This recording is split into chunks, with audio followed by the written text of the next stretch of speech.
शेख मोहिदी यानी कि मुहिनुद्दीन, ठीक है, मुहिउद्दीन के शिष्य थे और जायस में रहते थे। जायस नगर के निवासी होने के कारण ही इनका नाम जायसी पड़ा था, ये ध्यान रखना है। इनकी एक छोटी सी पुस्तक आखिरी कलाम के नाम से फारसी अक्षरों में छपी मिलती है और ये पुस्तक सन 936 हिजरी में, है ना, और 1528 ईस्वी के लगभग बाबर के समय में लिखी गई थी, ठीक है। इसमें बाबर बादशाह की प्रशंसा की गई है और इस पुस्तक में मलिक मोहम्मद जायसी ने अपने जन्म के संबंध में भी बताया है। बहा अवतार मोर 9 सदी 30 बरस ऊपर कवि बधी, ठीक है। ये इन पंक्तियों से जायसी के जो जीवन के बारे में, जन्म के बारे में पता चलता है। आगे जायसी का सबसे प्रसिद्ध ग्रंथ है पद्मावत, जिसका निर्माण काल कवि ने इस प्रकार दिया है। सन 927 आहा कथा आरंभ बैन कवि कहा। इसका अर्थ ये होता है कि पद्मावत की कथा प्रारंभिक वचन आरंभ बैन कवि ने 927 हिजरी में कहे थे, ठीक है। पर ग्रंथ आरंभ में कवि ने मसनवी की रूढ़ी के अनुसार शाही वक्त शेर शाह की प्रशंसा की है। शेर शाह दिल्ली सुल्तानू, ये पूछे जाती है पंक्ति किसकी है, तो जायसी की याद रखना। शेर शाह दिल्ली सुल्तानू चारऊ खंड तपई जस भानु, ओही छाज राज और पाटू सब राजा भुई धरा ललाटू। शेर शाह के शासन का जो आरंभ है वो 947 यानी कि 1540 ईस्वी में शुरू हुआ था और ये जान पड़ता है कि कवि ने कुछ थोड़े से पद्य तो सन 1520 ईस्वी में ही बनाए थे, पर ग्रंथ को 19 या 20 वर्ष पीछे शेर शाह के समय में पूरा किया था। पद्मावत का एक बंगला अनुवाद, ये मोस्ट इंपॉर्टेंट है और ये भी टीजीटी 2021 में प्रश्न पूछा गया था, उस वक्त के लिए प्रश्न बहुत नया लग रहा था, है ना। पद्मावत का एक बंगला अनुवाद अराकान राज्य के वजीर मगन ठाकुर ने सन 1650 ईस्वी के आसपास आलो उजाला नामक एक कवि से करवाया था। अब ध्यान देना, उसमें मगन ठाकुर भी नाम दे रखा था ऑप्शंस में और आलो उजाला भी नाम दे रखा था, जायसी भी दे रखा था, ठीक है, और एक और नाम दे रखा था, याद नहीं है, ठीक है। तो एक बंगला पद्मावत का जो बंगला अनुवाद है वो किसने किया था ये पूछा गया था उसमें, जिसमें आलो उजाला नाम था। आलो उजाला सही उसमें आंसर था, लेकिन उसमें मगन ठाकुर भी दे रखा था, बहुत सारे बच्चों ने मगन ठाकुर करा था, ठीक है। उसमें भी 9 से 27 ही पाठ माना गया है, याद रखिएगा। आगे शेख मोहम्मद जती जखन रचल ग्रंथ संख्या शब्द है, ये देख लेना।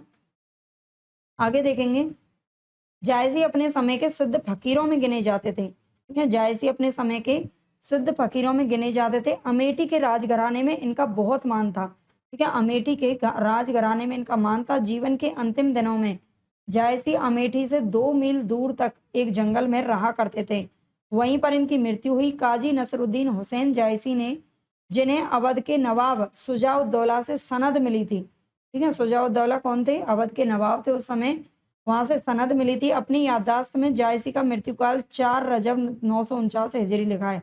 ये इस तरह का जो समय है ना वो कभी आपसे नहीं पूछा जाता है ना, यह काल कहाँ तक ठीक है नहीं कहा जा सकता। ये काने और देखने में कुरूप थे, याद रखना। जायसी कहते हैं कि शेरशाह इनके रूप को देखकर हंस दिया था और इस पर ये बोले थे मोही का हंसेसी की को रही, ठीक है। ये पंक्ति है जो पूछी जाती है किसकी है, तो जायसी की पंक्ति है जो इन्होंने शेरशाह से कही थी। इनके समय में ही इनके शिष्य फकीर इनके बनाए भावपूर्ण दोहे और चौपाइयां गाते हुए फिरते थे, ठीक है। इनके समय में ही यानी कि जो जायसी हैं उनके समय में कौन, इनके जो शिष्य थे वो इनके दोहे और चौपाइयों को गाते रहते थे। इन्होंने 3 पुस्तकें लिखी थी, एक तो प्रसिद्ध पद्मावत मिलती है ना, 3 पुस्तकें, 3 पुस्तकों का यहाँ पर जिक्र करते हैं कौन, शुक्ल जी, कि इन्होंने 3 पुस्तक में एक तो पद्मावत लिखी थी, दूसरी अखरावट और तीसरी आखिरी कलाम, ठीक है। अखरावट में वर्णमाला के एक एक अक्षर को लेकर सिद्धांत संबंधी तत्वों से भरी चौपाइयां कही गई हैं, मोस्ट इंपॉर्टेंट है ना। इसका मतलब अखरावट में क्या है ये पूछा जाता है। इस छोटी सी पुस्तक में ईश्वर, सृष्टि, जीव, ईश्वर, प्रेम आदि विषयों पर विचार प्रकट किए गए हैं। आखिरी कलाम जो पुस्तक है उसमें कयामत का वर्णन किया गया है। जायसी की अक्षय कीर्ति का आधार है पद्मावत। अक्षय कीर्ति यानी कि कभी खत्म ना होने वाली प्रसिद्धि या यश, उसका आधार क्या है, पद्मावत है, जिसके पढ़ने से तो ये प्रकट हो जाता है कि जायसी का हृदय कैसा कोमल और प्रेम की पीड़ से भरा हुआ था। क्या लोक पक्ष में क्या अध्यात्म पक्ष में, दोनों ओर उसकी गूढ़ता, गंभीरता और सरसता विलक्षण दिखाई देती है। आगे कहते हैं शुक्ल जी की कबीर ने अपनी झाड़ फटकार के द्वारा हिंदुओं और मुसलमानों के कट्टरपन को दूर करने का जो प्रयास किया था वह अधिकतर चढ़ाने वाला सिद्ध हुआ, हृदय को स्पर्श करने वाला नहीं। मनुष्य मनुष्य के बीच जो रागात्मक संबंध है वह उसके द्वारा व्यक्त नहीं हुआ था। अपने नित्य के जीवन में जिस हृदयाभास का अनुभव मनुष्य कभी कभी किया करता है, उसकी अभिव्यंजना उनसे नहीं हो पाई। कुतवन जायसी आदि इन प्रेम कहानी के कवियों ने प्रेम का शुद्ध मार्ग दिखाते हुए उन सामान्य जीवन दशाओं को सामने रखा जिनका मनुष्य मात्र के हृदय पर एक सा प्रभाव दिखाई पड़ता है। हिंदू हृदय और मुसलमान आमने सामने करके अजनबीपन मिटाने वालों में इन्हीं का नाम लेना पड़ेगा। इन्होंने मुसलमान होकर हिंदुओं की कहानियां हिंदुओं की ही बोली में पूरी सहृदयता से कहकर उनके जीवन की मर्म स्पर्शी अवस्थाओं के साथ अपने उदार हृदय का पूर्ण सामंजस्य दिखा दिया था। कबीर ने, ये भी क्वेश्चन पूछा गया है, याद रखना कई बार पूछा गया है, कबीर ने केवल भिन्न प्रतीत होती हुई परोक्ष सत्ता की एकता का आभास दिया था। प्रत्यक्ष जीवन की एकता का दृश्य सामने रखने की आवश्यकता भी बनी हुई थी, जो कि जायसी के द्वारा पूरी हुई। ठीक है, ये किसका कथन है? शुक्ल जी का कथन है, याद रखना अच्छे से। पद्मावत में प्रेम गाथा की परंपरा पूर्ण प्रौढ़ता को प्राप्त मिलती है, ये भी क्वेश्चन पूछा गया है। यह उस परंपरा में सबसे अधिक प्रसिद्ध ग्रंथ है। इसकी कहानियों में भी विशेषता है, इसमें उत्साह और इतिहास और कल्पना का योग है। चित्तौड़ की महारानी पद्मिनी या पद्मावती का इतिहास हिंदू हृदय के मर्म को स्पर्श करने वाला है। जायसे ने यद्यपि इतिहास प्रसिद्ध नायक और नायिका ली है, पर उन्होंने अपनी कहानी का रूप वही रखा है जो कल्पना के उत्कर्ष द्वारा साधारण जनता के हृदय में प्रतिष्ठित था। ठीक है, जायसी ने जो पद्मावत लिखी है, उन्होंने इतिहास में प्रसिद्ध जो पद्मावती और रत्नसेन वगैरह जो उस समय चल रहे थे, मतलब जो बहुत ही इतिहास में प्रसिद्ध नायक नायिका हैं, उनको उन्होंने अपने ग्रंथ का आधार बनाया। ठीक है, लेकिन कहानी उनकी वही थी जो कि सूफी कवियों में चल रही थी। ठीक है, पद्मावती का ये और याद रख लेना, इस कहानी का, पद्मावत की कहानी का जो पूर्वार्ध है वो बिल्कुल कल्पित है ना, पूरी तरह से कल्पना की गई है उसकी। लेकिन उत्तरार्ध बाद में जो थोड़ा बहुत युद्ध वगैरह होता है वो उसका ऐतिहासिक आधार पर है। ठीक है, पद्मावती कथा संक्षेप में इस प्रकार से है। सिंघल द्वीप के राजा गंधर्व सेन की कन्या पद्मावती। ठीक है, पद्मावती राजा गंधर्व सेन की कन्या है, रूप और गुण में जगत में अद्वितीय थी, उसके योग्य वर कहीं पर नहीं मिलता था। उसके पास एक हीरामन नाम का तोता था। ठीक है, सुआ का अर्थ है तोता, जिसका वर्ण सोने के समान था और जो पूरा वाचाल और पंडित था। एक दिन वह पद्मावती से उसके वर ना मिलने के विषय में कुछ कह रहा था कि राजा ने सुन लिया और बहुत ज्यादा क्रोध किया। कोप का अर्थ होता है क्रोध। सुआ राजा के डर से एक दिन उड़ गया। ठीक है, जो तोता है वो राजा के डर से उड़कर कहीं दूर चला गया। पद्मावती ने सुनकर बहुत विलाप किया। सुआ वन में उड़ता उड़ता एक बहेलिया के हाथों में पड़ गया। बहेलिया यानी कि शिकारी के हाथों में, जिसने बाजार में लाकर उसे चित्तौड़ के एक ब्राह्मण के हाथ बेच दिया। उस ब्राह्मण को 1 लाख देकर चित्तौड़ के जो राजा रतनसेन थे उसे ले लिया। तोते को कौन ले गए? राजा रतनसेन ले गए। धीरे धीरे रतनसेन को उसे उससे बहुत ज्यादा लगाव होने लगा। एक दिन क्या हुआ कि जब राजा शिकार पर चले गए तो उनकी रानी थी जिनका नाम था नागमती। ठीक है, और नागमती को अपने रूप का बड़ा ही घमंड था। आकर उसने तोते से पूछा कि संसार में मेरे समान सुंदरी भी कहीं है? इस पर सुआ हंस दिया, है ना, इस पर सुआ हंस दिया और उसने सिंगल की पद्मिनी का वर्णन करके कहा कि उसमें और तुम में तो दिन और अंधेरी रात का अंतर है। रानी ने इस भय से कि कहीं ये सुआ राजा से भी पद्मिनी के रूप की प्रशंसा ना कर दे, है ना, उसे मारने की आज्ञा दे दी। पर चेरी ने उसे राजा के भय से मारा नहीं। जिसे उसने मारने के लिए भेजा था, किसने? नागमती ने। वो उसे ले तो गया लेकिन अपने घर पर छिपा करके रख लिया। लौटने पर जब सुए के बिना राजा रतनसेन बहुत ज्यादा व्याकुल और क्रोध हुआ, है ना, क्रोधित हुआ, तो सुआ को लाया गया और उसने सारी व्यवस्था कह सुनाई। पद्मिनी के रूप का वर्णन सुनकर राजा क्या हो गया? मूर्छित हो गया और अंत में वियोग से व्याकुल होकर उसकी खोज में घर से जोगी होकर निकल पड़ा। ये सब कुछ कल्पित है। ठीक है, इसमें बताया गया है। उसके आगे आगे राह दिखाने वाला वही हीरामन सुआ था और साथ में 16,000 जो कुंवर थे, जो सेना थी उनकी, वो जोगियों के वेश में चल रहे थे। कलिंग से जोगियों का यह दल बहुत जहाजों में सवार होकर सिंगल की ओर चला और अनेक कष्ट झेलने के उपरांत सिंगल पहुंच गया।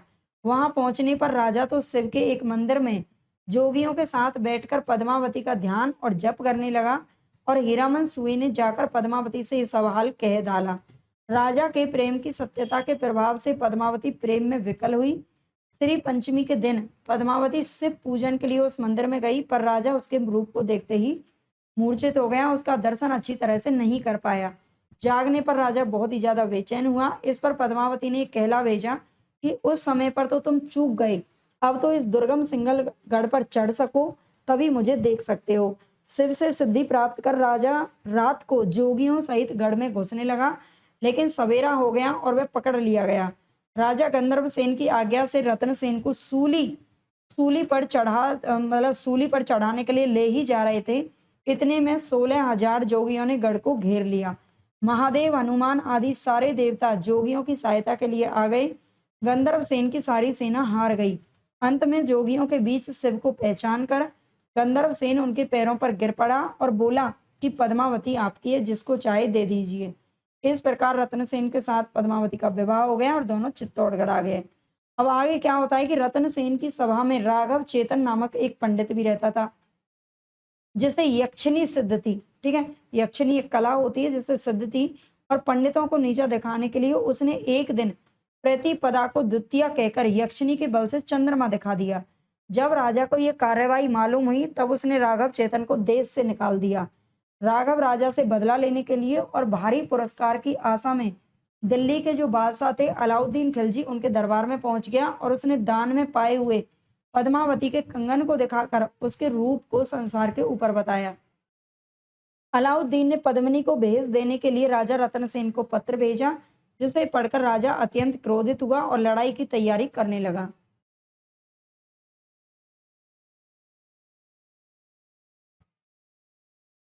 कई वर्षों तक जब पद्मावती को नहीं भेजा गया तो उसके बाद अलाउद्दीन ने चित्तौड़ को घेर लिया और वो कई वर्षों तक उस किले को घेरे पड़ा रहा, लेकिन वो तोड़ नहीं पाया।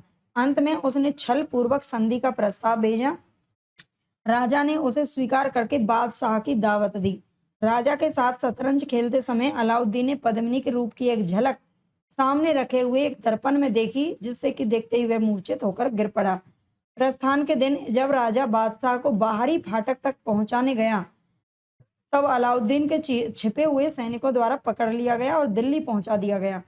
पद्मिनी को जब यह समाचार मिला तो वह बहुत व्याकुल हुई, पर तुरंत एक वीर छत्रानी के समान अपने पति के उद्धार का उपाय सोचने लगी। एक पद्मावत नाम की एक फिल्म भी बनाई गई है, अगर आप चाहो तो उसको देख लेना। ये कहानी जो आप पढ़ रहे हो वहां से और अच्छे से देखने से और अच्छे से समझ में आ सकती है। ठीक है, गोरा बादल नामक दो वीर क्षत्रिय सरदार 700 पालकियों में सशस्त्र सैनिक छिपाकर दिल्ली पहुंच गए और बादशाह के पास ये संवाद भेज दिया कि पद्मिनी अपने पति से थोड़ी देर मिलकर तब आपके हरम में जाएगी। ठीक है, आज्ञा मिलते ही एक ढकी पालकी राजा की कोठरी के पास रखी गई और उसमें से एक लोहार ने निकलकर राजा की बेड़ियां काट दी। मतलब उसमें से पद्मावती नहीं निकली, बल्कि कौन निकला था, एक लोहार निकला था और उसने क्या किया, राजा से भेंट की। राजा जो है वहां उस वक्त बंद था। ठीक है, रतनसेन पहले से ही तैयार एक घोड़े पर सवार होकर निकल आए। शाही सेना पीछे आते देखकर वृद्ध गौरा तो कुछ सिपाहियों के साथ उस सेना को रोकता रहा और बादल रतनसेन को लेकर चित्तौड़ पहुंच गया। चित्तौड़ आने पर पद्मिनी ने रतनसेन के कुंभलनेर के राजा देवपाल द्वारा दूती भेजने की बात कही। ठीक है, जिसे सुनते ही राजा रतनसेन ने कुंभलनेर को जा घेरा। लड़ाई में देवपाल और रतनसेन दोनों मारे गए, ये इस कथा में बताया गया है।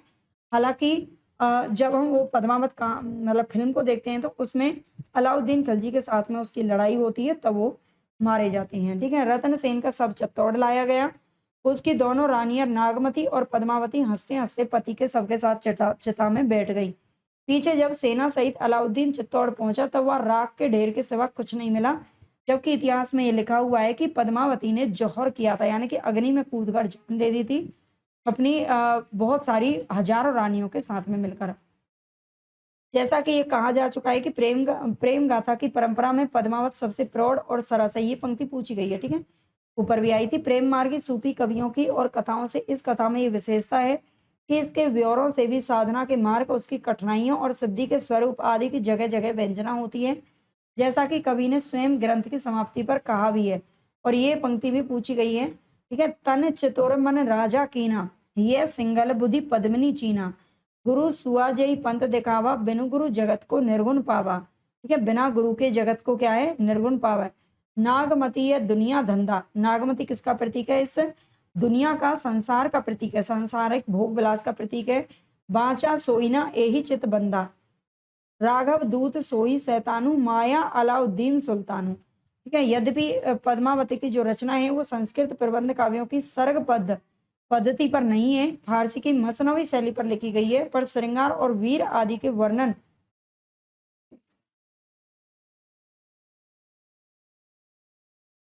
पढ़ते हैं पद्मिनी के रूप का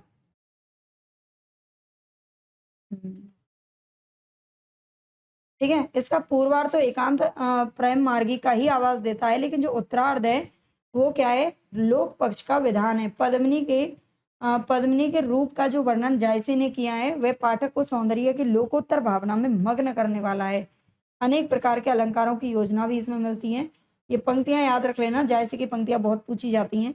सरवर तीर पद्मिनी आई, सरवर तीर यानी कि तालाब के पास में, ठीक है, उसके किनारे पर पद्मिनी आई, खोपा छोरी केस मोकलाई, शशि मुख अंग मलयगिरी बासा, नागिन झांपी लीने चहु पासा, ओनई घटा, ये भी पंक्ति पूछी जा चुकी है।